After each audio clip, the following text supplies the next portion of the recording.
Are we on the record? Yes. I need Yep, everyone's name before we start, because I can't we're see gonna- no one. Everyone's too far away. And if you want a We're clear gonna- record, I need to know who's speaking at all times. We're going to do a roll call. And we're going to begin now. So in Albany, if we can begin with introductions for the board members. Sure. Leanne Shade. Aaron H. Maven. In New York, board members, please. Dana Persico. Claudette Giles. And in New York, in New York, Department of State staff. Jack Bolello. In Albany, New York State staff, I'm Jody DeLallo, Department of State. Emily Loopy, Department of State. Shannon McGuire, Department of State. Candace Burchett, Department of State. Okay, thank you. To the court reporter, is that sufficient? No, because I don't know no one's spelling of their last name. But if someone can take the time at the end of the hearing and write it all down and email it to me, I would gladly appreciate it. I'll see if Liz can put it in the chat or email you. Thank She you should have so emailed much. you. She should have emailed you an agenda as well. I did not receive that. I'm sorry. Okay. And also, sorry, online, we have 2 additional people that we can't see. Are there any Department of State staff on the WebEx? David Mossberg, Department of State. Allison Lacey, Department of State. Thank you. Okay, so we have 2 new board members. Claudette Giles, am I saying that correctly? Yes, Giles. Giles, okay, and Dana Persico, if you'd like to introduce yourselves, welcome. Thank you. My name is Claudette Giles. I've been a cosmetologist for over 22 years. I'm also a proctor, nail. I'm also a platform artist with Design Essential, a hair care company. I also work with a beauty school, Westchester Barber Academy also. So that's me in a nutshell. Welcome. Good morning. I'm Dana Persico. I'm the founder of Long Island Nail, Skin, and Hair Institute. I'm in the industry over 30 years. I work on national regulation and standard for cosmetology across all disciplines, and also some regulation and advocacy here in New York State. And I'm very happy to be here and have this opportunity to provide information I have from industry, as well as represent the standards and the work that this board does. Thank you. Well, welcome to you as well. Okay, so Dave, if you can confirm, we have 4 board members in attendance, so I do not believe we have a quorum. You're correct. Yep. So since there's no quorum, we'll skip the first agenda item, which is the approval of previous meeting summaries. We'll table that for the next meeting. And we can begin with the next items. And first up is enforcement update from Jack Bolello. Thank you, Jody. This is Jack Bolello. I'm here to report in 2024. The enforcement unit's goal was to complete 3,300 appearance enhancement business inspections statewide. An additional goal of the unit was to continue its focus on nail salon inspections and to determine if the nail salons were in compliance with existing ventilation requirements. Some of the results of those inspections are as follows. We exceeded our goal by completing 3,324 inspections in 2024. Of those 3,324 inspections, 317 were inspections of unlicensed businesses, which is about 10% of the total inspections conducted. In addition, we conducted 902 inspections of nail salons, and of those 902 inspections, 356 of them found ventilation violations, which is about 39% of the nail salons inspected. I also wish to note that in 2025, our goal is to conduct 2,652 inspections statewide. Just like last year's program, this year's program is very thorough and comprehensive. Our inspection started in January 2025, and the inspections will be conducted all over New York State, including Long Island, the 5 boroughs of New York City, Lower Hudson Valley counties such as Westchester and Rockland, the Capital District, Central New York, Western New York, and the Southern Tier. I also wish to note the following. The DOS continues to handle most tickets issued to shop owners through an opportunity to cure process. Specifically, shop owners are given an opportunity to cure the violations identified during the inspection within a certain time frame. And if the violations are cured, the cases are generally closed without any penalties imposed. Also, the DOS has, for over a year now, conducted remote inspections of some newly licensed appearance enhancement businesses, conducted monthly via video conference with shop owners using the WebEx platform. And finally, I wish to note that DOS investigators are currently investigating about 127 consumer complaints filed against appearance enhancement shops and/or operators. Thank you. Thank you, Jack. Anyone have any questions for Jack? Okay, we'll move on to the processing report. Emily Lupe. Good morning. Included in the materials you were provided, you will find licensing statistics for December of 2023 and December of 2024. These reports show the number of appearance enhancement licenses. They're broken down by license type. The numbers between the years are fairly consistent. A review of the data indicated that the number of licensees in 2024 is slightly lower than the same time in 2023. But the overall change is only about 1%. That concludes the processing report. Any questions for Emily? Thank you, Emily. Exam administration report, Shannon McGuire. Good morning. Included in your packet were exam statistics for 2023 and 2024, broken down by written and practical. Overall, we're seeing less than a 5% change in every license except for natural hair, which has a higher percentage, mostly due to it being a lower number, and increased schools being added in New York for that particular program. Any questions? Thank you. Thank you, Shannon. Under new business, natural hair and braiding curriculum update, Erin Maven. So this is a pretty robust update, so bear with me. The first update was under the scope of curriculum, and that would change hair analysis to hair and scalp properties. You would add hair loss and scalp disorders and diseases, and then an update to hair care products on line 6, hair care products and natural hair styling. And then line 7 would be hair preparation. So we've just updated this one.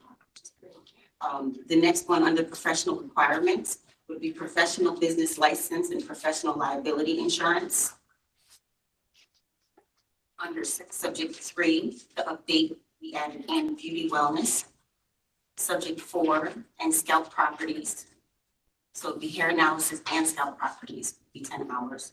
Hair structure and components, fine, medium, thick, and combinations. Texture and configuration, curly, coily, kinky, wavy, wiry, straight. Scalp and hair analysis, hair density, dry and oily scalp. Next line, subject 5, hair loss was added. Seborrheic dermatitis, psoriasis, eczema, types of alopecia, scarring and non-scarring. Tinea folliculis was added. And then we removed infections. Bacterial infections were added, and parasitic infections. In line subject 6, we added hair care products. On the next line, we said chemical allergic reactions of hair care products. Subject line 7, or subject 7, hair preparation, hair service, client consultation, beauty, wellness, and referrals, proper tools, instruments, and equipment, instead of hair analysis. And instead of saying client, we said hair service above.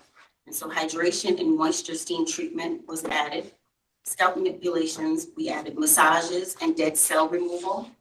Subject 8, we had a total of, I think we didn't just balance it, we just broke them down differently.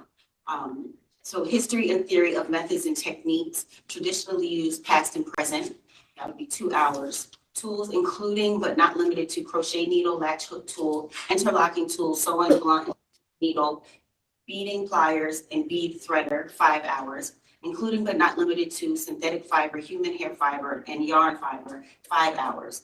Braid extensions and hair extension removal techniques, 105 hours. So the double strand twist with and without extensions, flat twist with and without extensions, knotless feed-in braids, yarn braids, hair extension removal. Lock theory is now 20 hours. That would be, we added Nubian comb coils, interlocking and instant lock methods. Traditional weaving and styling will now be 20 hours. It was Afro twist hair extensions, traditional and mixed texture sewing weave, crochet weave, textured sets, 20 hours now. Twist out sets, bantu knot sets, finger coiling, roller and flexi rod styling, textured hairstyling services, 18 hours.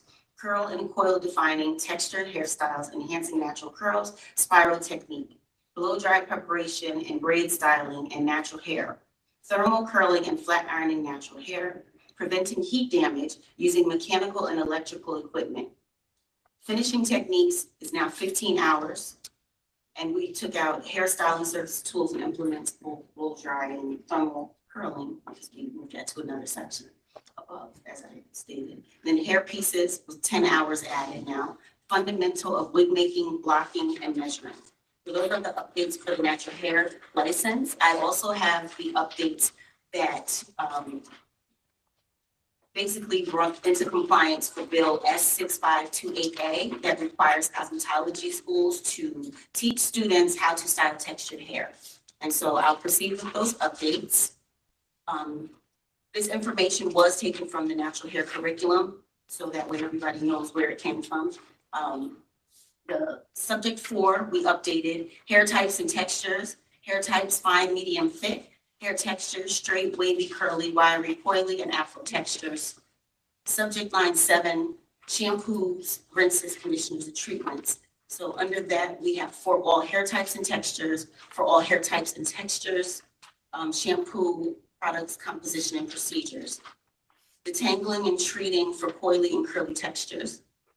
Rinsing products, composition, and procedures, we added for all hair types and textures. Conditioning products, composition, and procedures for all types and textures. Subject 8, we added line curly and coily styles under contemporary and specialized hair cutting. Hairstyling, which is 245 hours, we added curly and coily styling. And if you move down under blow drying, diffusing, we added blow drying with controlled tension, diffusing curly and coily hair, flat iron and thermal iron, preventing heat damage, and silk press on natural hair. And then for our final updates, next to client consultation and texture hair integrity added, hair loss and potential health risks associated with chemical restructuring, and then hair lightening and texture hair integrity. So those were the updates for the natural hair license and cosmetology adding texture in the curriculum. Thank you. I have some comments and questions. Okay. All right. Go for it, because that was robust. So there's a lot. So, and it's in the meeting folder, so everyone can Yes. take a look. So my understanding, and correct me if I'm wrong, so this, for a little bit of background, the Natural Hair Subcommittee was tasked with making recommendations to the board to Yes. Change the curriculum. Yes. So Dave, put you on the spot here. So if this moves forward, what is the process to implement this? So this would be considered basically a rulemaking.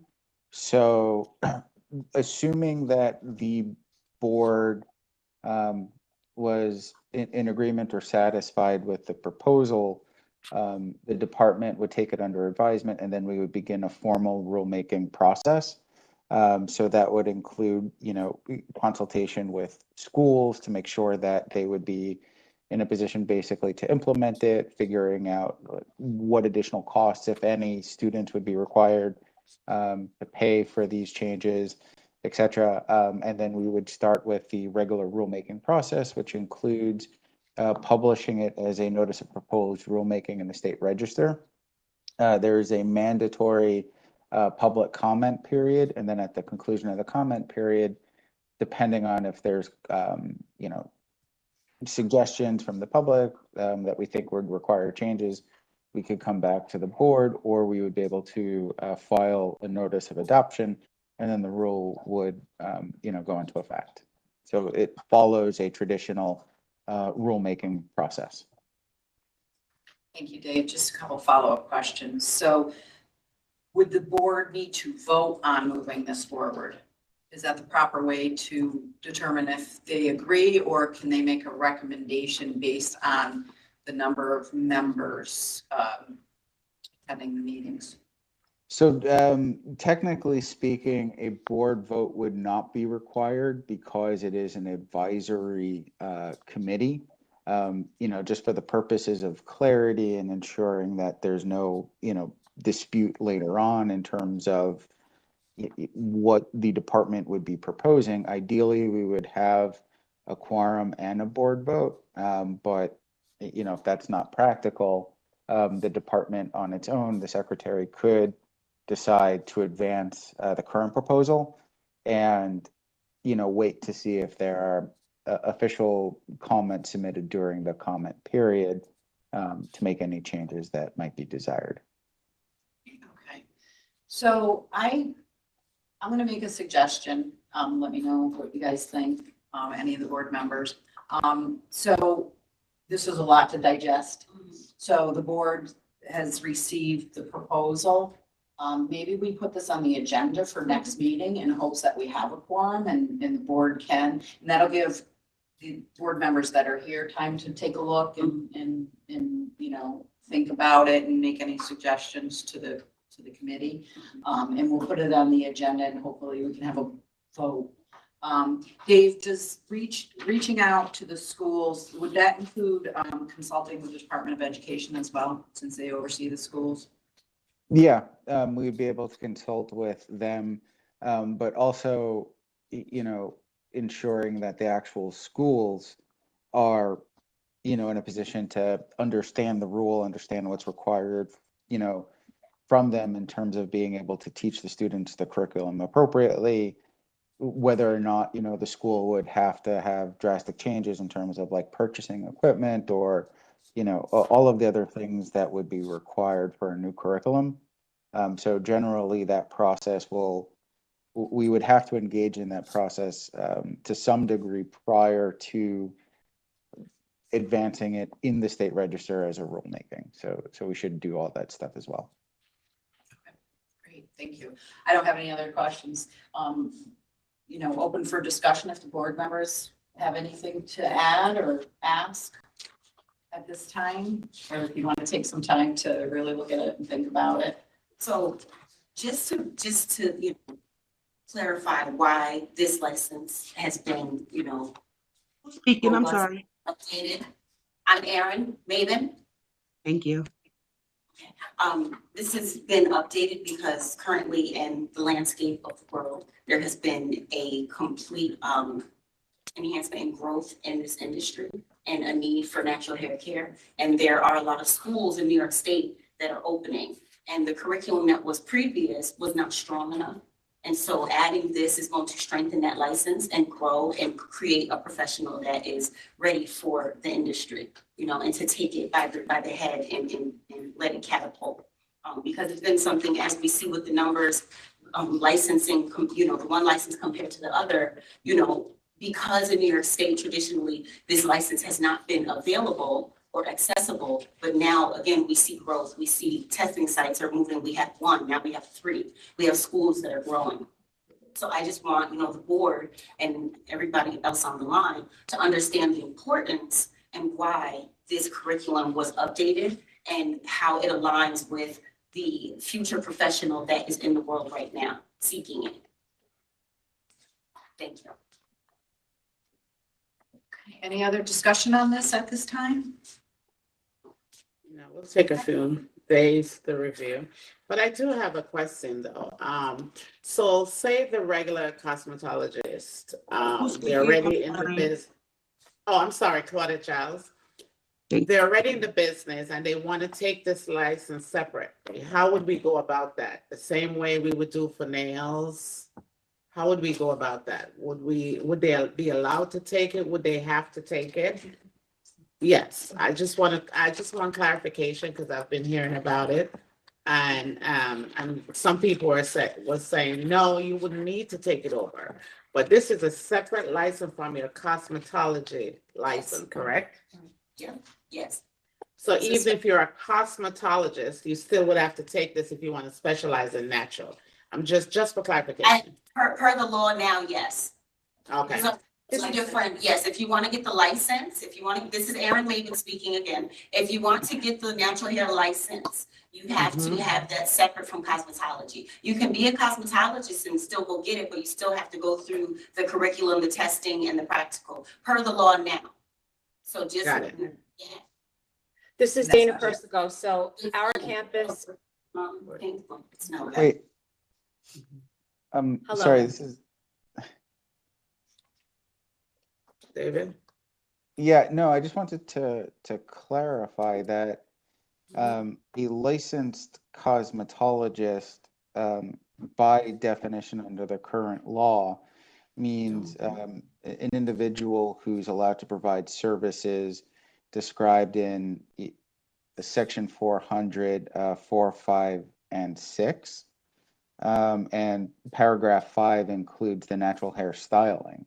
Right. So just as a point of clarification, like somebody who is currently licensed as a cosmetologist could perform all of the services and procedures to a client without having to obtain a second license. So there's nothing to prevent them necessarily that I'm aware of that would say somebody who's already had a cosmetology license, let's say for a decade or a year, if that individual on their own accord decided to apply for a natural hairstyling license, that's when they would have to take potentially this new curriculum when it was into effect. But there's no requirement that says that they would have to. There's no continuing education requirement, and the law doesn't limit their current abilities. So I just wanted to clarify that. so this is Dana Persico. And to your point, David, I completely agree. And the nice benefit of a cosmetologist with a valid license who now would like to transition and really specialize in natural hairstyling. We have a hairstyling program on our campus since 2016 approximately. The director of the school has the ability to do an assessment on the cosmetologist that is applying and determine if any of their hours could be applied if they do decide they still want to specialize in this 300-hour license, which and you're right, a lot of people don't know about it. So there's two ways to approach it. Work under your cosmetology license and possibly potentially just follow all of the specializations of the discipline of natural hairstyling under the cosmetology license. Or if you would like to still obtain a natural hairstyling license, being granted advanced standing in a program in a New York State licensed school. So I hope that clarifies that you don't have to have it. You can under your cause, but if someone wants it, Got it. they can get a very good assistance from a school that has that program.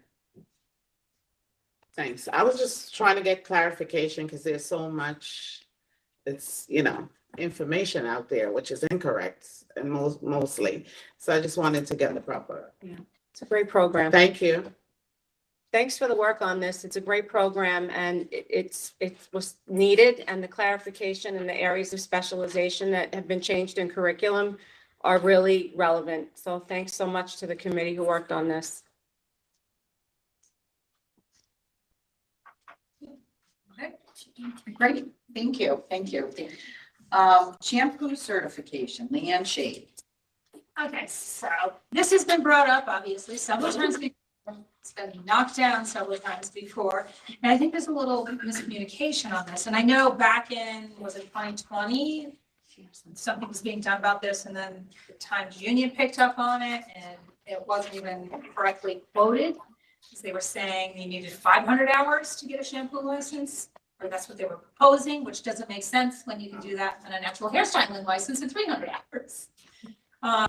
So like I said, a lot of miscommunication or things about it. But what I've been contacted about several times is one about, somebody being able to just shampoo under a licensed cosmetologist, one, to help them. Two, obviously, there's a shortage in the industry that makes a huge difference in a stylist's life. But on top of that, it also gives the ability for somebody who's thinking about going into the industry to see if they even like it before they spend $18,000 to go to school. On top of that, another thing that has been brought to my attention is in the special needs community, we have some extremely high functioning people that would love to do this as a living. And I have a girl that comes into my salon. She's a senior right now. She has Down syndrome. She wanted to go to cosmetology school, initially tried and could not do the bookwork behind it. She's amazing at makeup, those sorts of things. She would love to be able to do this as a living. And again, if it's something that we could create some sort of certification where they are working directly under a licensed stylist to do basically just shampooing. Their shampooing would be a shampoo specialist license. Scott Vendette was an assemblyman from District 107. He was actually awarded Best Buddy of the Year for that program. Actually is very willing to help the bill to address this. So it can address a lot of things in the industry, along with, which leads us to our second thing, of some sort of apprenticeship. And again, contacted several times about students that are in cosmetology. We have them, I know Capital District Region BOCES has a program. They have to do 125 hours of internship. So we're one of the schools that they come to, or one of the salons that they come to. So they come to us, they have to do 125 hours of internship to get experience outside of just the school. But all they can do is fold towels, sweep, and answer the phone, those sorts of things. They're not allowed to touch people.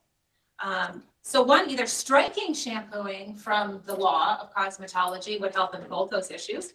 Or two, again, creating something where they are allowed, particularly if they're in school, working under some sort of cosmetologist to be able to get more experience than what they get in just the schools. And, you know, we all know in school, they're getting the fundamentals and how important that is, but they're not necessarily ready to go out into the field and work on clients and complete services that are in demand at this time, although a lot of them do. And unfortunately, they learn through mistake, and that's not great for them. It's not great for the client, obviously.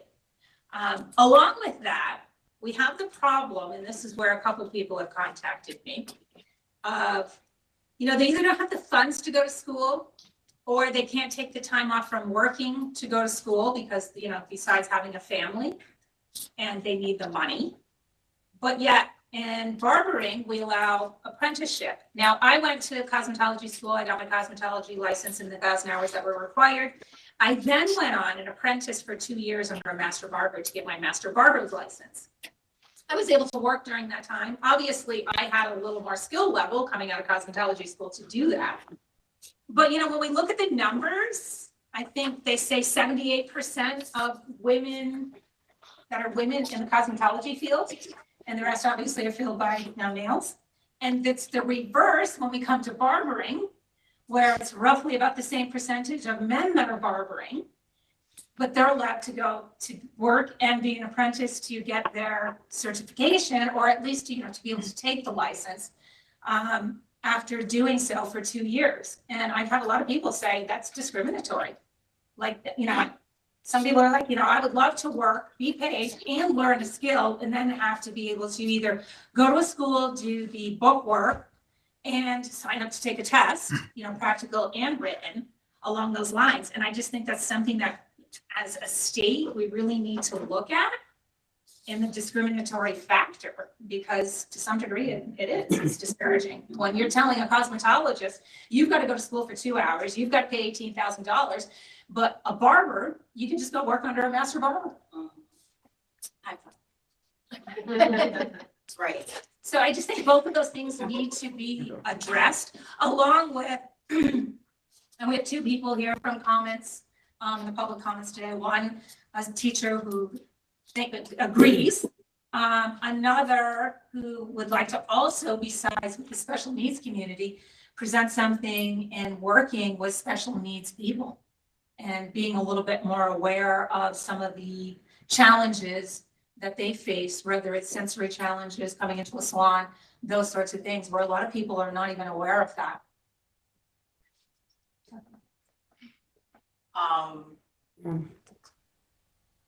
I know. Open it's- for it's- discussion. It's a lot. I know, it's a lot. So I'll open it to the board members for discussion. And actually, let me add one more thing. Sure. I was at a board meeting for a BOCES, which they have to do twice a year. And that was brought up, and one of the teachers was very irate about, well, they're gonna be shampooing chemicals and they can't be doing that. Oh, that's dangerous. But the thing is, they're not determining when the chemical's done. They're not determining, oh, the highlights, need to be removed now. That's still under the supervision of a licensed cosmetologist saying, okay, the foils need to be taken out, you need to shampoo this person. So it's still all in direct relation. Even on, we do an associate's program in my salon, and that is for licensed stylists. When they come out of school, they work with some of our top stylists in learning some of the advanced skills. And even with that, I'm telling them, okay, the highlight's done. I need you to pull the foils and rinse as you're pulling because there's highs and lows in there. And then, make sure you shampoo well, towel dry, then we'll decide on a toner. This is somebody who's licensed. So I can't imagine not being that descriptive for somebody who is just under certification or somebody who's apprenticing. So Leanne, you bring up very good points. And first and foremost, the inclusion of special needs individuals is, it's commendable. And I think that that's something that our industry could definitely progress and grow from. My experience, I have seen where stylists, unfortunately, you speak of our ideal situation where the licensed cosmetologist is supervising, directing, and ensuring. There are times in the salon where things get very busy and an assistant is left more independent than they should be. And so that's a point, that's the first thing that I think of. The second thing is that oversight. How do we manage something like that? Does that require the state to include budget inclusion? Because now we're going to develop a certification, something new, we have to get it passed through, and will the state be willing to look at that? And then the third thing is that hopefully, like our national average, our cosmetology students are not paying, on average in the United States, it's $8,900 to go to cosmetology school once you factor in Pell and student loans or WIOA programs. So $18,000 sounds really scary, but that's not the national average. And especially here in New York with all of the resources, the programs, our ability to find community programs that help and support underserved minority students who are the most deserving to get funding to go to school. So I hear you, and I think it's a great discussion and something, for everyone to really consider. This is Claudette Giles, by the way. I do agree with actually both of you in some ways. I actually work with Design Essential, and believe it or not, one of the classes I do teach is how to properly shampoo the hair. And this is to licensed stylists in different parts of the country. It's amazing. So I think it's a great idea. I just think the kinks, we could work it out later, but I really do think that's a very good idea because with the barbers, the apprenticeship program is really, really, really, really helpful. So I think with cosmetologists, we could create something like that with the shampoo part of it, with stricter rules for the stylist. Say, for example, my apprentices are licensed stylists, and if you're my assistant, I am still going to teach you how to properly shampoo, how to properly use the product I'm using.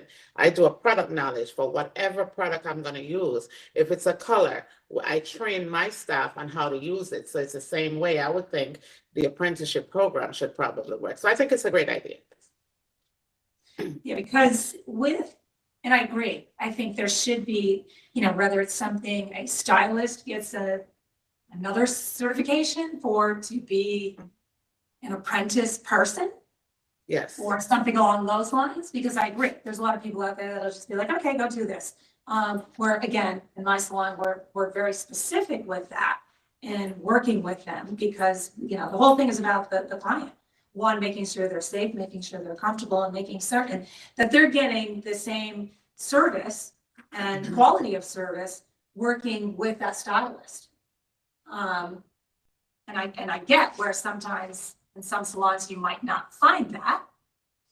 So yes, shampooing, it's, as they always say, it's the best part of the service, right?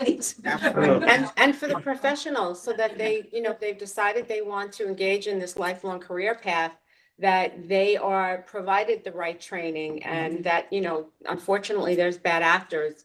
And, right away, we think about protecting students and their rights to work in a good environment and a fair environment and also the workforce. So, yeah, I think it's great too. And I think we all have a lot that we can contribute to this conversation. I know in the past, there's been some pushback by some schools in fear of people not going to school. But again, if I was to take somebody to apprentice, I can teach them my skill by all means, every day of the week. But teaching them some of the bookwork that they need, God, that was 43 years ago that I did all that.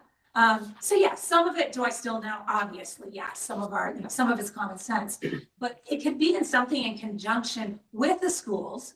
So, again, it's going to take a lot longer. So people who would rather just go to school, be done within 1,000 hours, there's still that option. Or, if barbering is a 2-year apprenticeship and, people say, well, they're not allowed to use chemicals. They are allowed to dye the hair. And that is exactly how it is worded, DYE. They're allowed to dye the hair. From my assumption, from what I've been told, is they are not allowed to lighten the hair, but they can deposit the hair. So they're still dealing with chemicals, and that's only a 2-year program. So cosmetology could be something longer.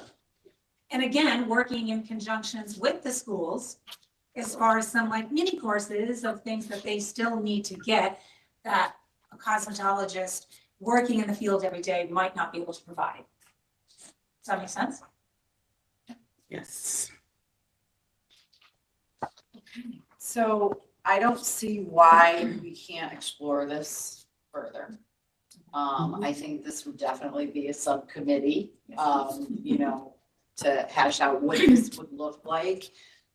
In reality, though, Dave, our practical person, what would this would be a statutory change, I'm Yes. assuming. Yep, 100%. So while the subcommittee, as you're suggesting, might be able to come up with, guidelines or perhaps recommendations or proposals, ultimately this would not be something that the secretary would be able to just create a rule to establish. It would have to go through the state legislature and then ultimately be signed into law, by the governor. So that would require getting someone to sponsor the bill. What's the best way to go about that, Dave, in your opinion? Not to put you on the spot. I do have but you have somebody. Yeah, Okay, Scott okay, Benjet from District okay, 107 okay. is So- very interesting. Okay, so I think then the subcommittee would, move to meet, talk about what this would look like. I had some initial thoughts that I can insert myself during a subcommittee meeting, and just get it started, I suppose. And then, we'll have something that can be presented to the board. I think there's a lot to consider. Yeah. And so I think you need Department of State staff Yes. at these meetings as well. So, It needs to be broken down. yeah, really. And if I might add, I believe there are other states that do have a similar model, so I'm happy to find out and share that with the committee. Yeah, so we can establish a committee at this meeting. If there's board members that are interested, let me know. Yep, Leon, is there? And I believe. Claudette Giles. No, I have Two. We can't have more than two, so can we only have need two, so Leanne. And who else? Claudette Jazz. Okay. Unless you want to Um, I was gonna say- Claudette, if you want. Interesting. That's a big conversation. okay. So if we can have two board members and we can, I'll have Candy reach out for some other input, and we'll assign Department of State staff. But we'll have Candy reach out initially to get it started. And then it'll change a little bit, it'll grow, depending on what stage we're at. 'Cause And we I can still do this via phone conference. Yes, yes, yep, do WebEx meetings, so we can get that started just to explore. And if you know of other states that are doing it, and we can do some research ourselves. I'm looking at Shannon because I expect Shannon to be on that committee as well. Some states and- just don't have it. I believe some states just don't even have shampoo listed Okay. in the cosmetology Yeah, verbiage. yeah. So it eliminates that. So like I said, if that was stricken, but again, I feel it should be more of a some sort of shampoo specialist certification. And we did back in 2016, that there was a subcommittee to establish this, and I see people shaking their head, they're probably involved. And, I don't know specifically, there was a set curriculum that the individuals would take in order to get the shampoo license. And I don't even know if it has to be, I don't even know if we have to explore it in hopes that they're moving further in their career. Maybe that's their career, and that's good too. Yes, So we'll keep an open mind Yeah. and talk about it. And because again, somebody who's interested in the industry, because we all know the statistics of people that go to school don't even take their license. Yeah. Or go to school, take their license, don't work in the field. Yeah. Because they get there and they go, "Oh, I just didn't really like it." Yeah. Where I actually have a staff member, came to me as a receptionist, was there 6 months, was like, "Oh my God, I love this," and went to school. And now she's one of my top stylists. It exposes you. All right, so we'll get that moving. Thank you. Thank you. Next item is Candy. Next tentative meeting date. Yep, the next tentative meeting date I have is July 1st at 10 a.m. Well, I encourage all board members, hopefully can make it. We need all 5 board members, no, 5 of We need 6, 5 right? of 6. 5 of 6 to achieve a quorum, and then we can vote on, we have several meeting summaries to vote on. Okay, thank you. Dave, are you to open public comment? I mean, it's not part of the statute or anything, so Okay. sure, I mean. Well, you can. Go ahead, Dave. I guess I'll start with Albany. Any members from the public in Albany that would like to provide public comment regarding the appearance enhancement industry? Sure. My name is Jennifer Hendricks-Fobb. I'm here in conjunction with Leanne, not to just talk about that certification program for special needs. It'll help open up job opportunities for those in the special needs community, not being able to do that book work, so to speak, or getting their hands wet, lack of a better term, to get into the salon industry. But I'm also here as a special needs mom. My son Logan was born, I'm gonna cry right now. Ooh, I hit you at different times, let me tell you. My son Logan was born with a brain tumor. He spent the better part of 2 years going through treatment. Obviously didn't have hair for the first 2 years of his life. As you can see here, this is a few years old, but he's 8 now and has better hair than all of us in this room. But I would like to propose a discussion to have a special needs certification for the cosmetology industry to work with these individuals. We've been blessed enough to have hairdressers come to our house to cut my son's hair. But why does he not get the experience of going to a salon because someone doesn't know how to handle him? So there's a couple of people in the area that I do know, announce themselves as those types of people that handle it. But I feel there should be some sort of certification in addition to help those folks within this population. Thank you. Thank you. Hi, I'm Sharon Myers. I am a 41-year-old, well, 41-year-old, whatever, I'm 41. Been in the industry for 41 years. And then I was a teacher for 20 years of cosmetology, and now I'm a work-based learning coordinator. So I basically see a lot of the differences of how things work and where they're working. I was with Sharon Winstone when she tried the shampoo assistant thing way back when. I've been around for a long time. And it was necessary then, it's necessary now. There are students who will finish a 2-year program who, even doing 1,000 hours, who will just don't want to do hair, but they want to be in the industry. And it is a great opening for them to stay in the industry. I actually have a few students who have full licenses and are still assistants because that's what they enjoy. They don't want to go any further. But as a work-based learning coordinator, I'm trying to get out 80 students a year into some kind of external learning. The 125 hours that Leanne was talking about before is actually out-of-seat hours, right? Based on the licensing rules that we have in New York State. That 125 hours allows the students to go into salons and do nothing. Just so you know, nothing.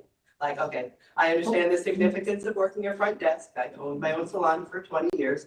I understand the significance of sweeping and being the sweeper. As a teacher, I gave all those jobs high and low and learned what the team work involved in running a salon.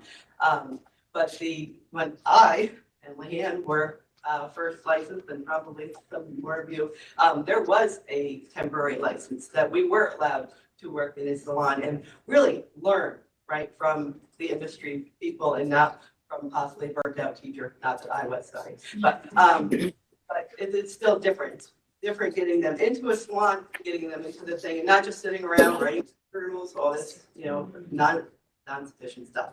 It really needs to at least be a 700-hour temporary license, so that when they do get to that point where they can do 125 out-of-seat hours, which was okay by the licensing division, that they are worthwhile hours and not just sitting around on a couch watching people with bad habits in a salon. Okay, so I had actually written to all of you that were on board a thing that was put up by NYSTA. So I'm also on NYSTA, which is a New York State teacher, trade teacher technical association. Yes. And we basically started as cosmetology teachers, and now we are all teachers across the state. BOCES, by the way, for $20,000 in most parts of the state that taxpayers pay, every student has the ability to go and learn and become a whatever, right? Whether it be a hairdresser or a carpenter or whichever. But that is how much it costs the taxpayer. But the student doesn't have to pay anything, even if they have to buy a kit. Most of the school districts now pay for that because we do want our students to succeed. And as far as It's very difficult for them to get into programs now. well, it is, but with proper placement, a lot of the BOCES are working on the how they're getting in, and we're training our guidance counselors in the home districts how to do that. So it really is, there's a lot to it, but there's a lot that can happen with that. And to piggyback off, Jennifer. So when I was a cos teacher, we had a PEACE program, which was special needs students, but ones that could actually come in, and they used to come in and we used to teach the program. What's really nice is it shouldn't be a separate program to learn how to work with special needs students or anybody, right? It should be part of the program. It should be part, and I noticed the 5 years that I had that opportunity that my students befriended and built relationships and had proms for the special needs kids, and it became a whole new school. And that's what we need to get to, not special programs, but it already should be based in here, incorporated in. And the other with the natural hairstyling, with putting in the changes in here, it's awesome. I wish there were just a few more hours. I know New York, because of BOCES, there's 1,000-hour programs. However, it would be wonderful if we had a little bit more time because like somebody on there said doing regular hair. Hair is different as hair, but we should be learning how to do all hair. And that's by changing this curriculum and letting somebody take an exam from that. would actually be as beneficial. I have a lot of thoughts and ideas, sorry. I always want to come here, and I'm really glad I came today. And, but if you ever need anything, I try to scoop in on, one of the spots here, because I do think that what we do is vitally important. My eyes read, like I said, as work-based learning is open even a little bit more about how to get students in. I have many successful students. Some are, they do every realm of it. And I see the ones too who are successful who are in the industry, basically because they didn't have an opportunity to go to a salon and do it for real. They got to sit there and be learning bad habits. And that's what we need. We make it worthwhile. We need to make it valid. And we need to keep our industry where it needs to be, at the top of the chain. Thank you. Anyone else know? That's it for Albany, Dee? Any members of the public in New York City that wish to provide public comment? Yeah, I have a couple questions. You could come over here, my dear. Yeah, so you could see you. Hi, I'm Heather Roberts. I'm an esthetician. I was curious if there's any path forward for estheticians to be able to tint lashes and brows, or would that be a legislative change needed for that?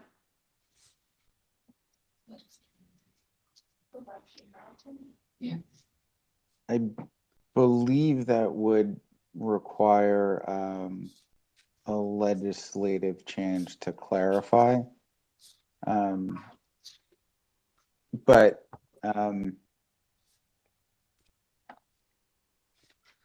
yeah, I mean, I think, can you email that actually to the department, that question? And then, You froze up, Dave. oh, sorry. That's okay. You're back. You're back.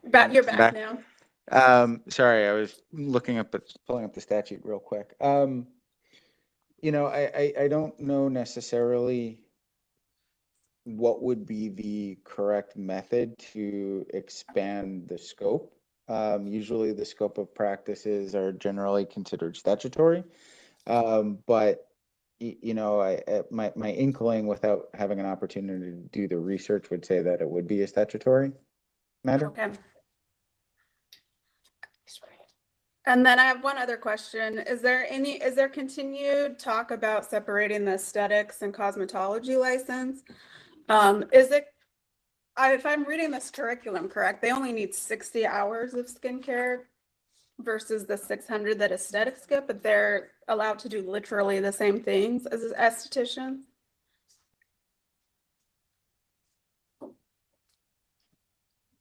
I'm sorry, I don't understand the question. Jody, I mean, do you understand it? Sorry.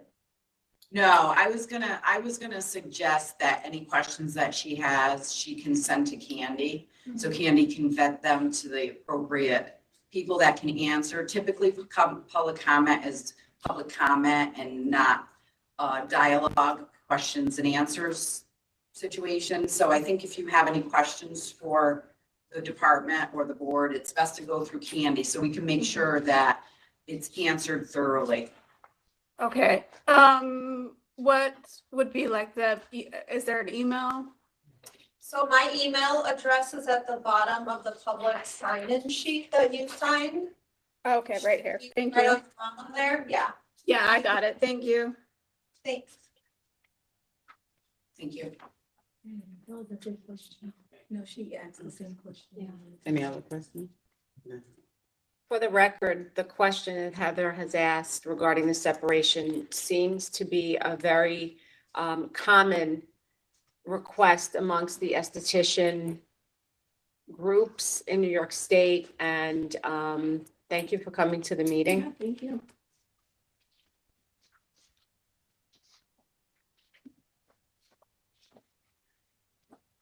All right. There's no one in Buffalo, correct? Okay. Okay. So the public comment period is over. So I move to adjourn the meeting. Thank you, everyone. Thank you. Thank you.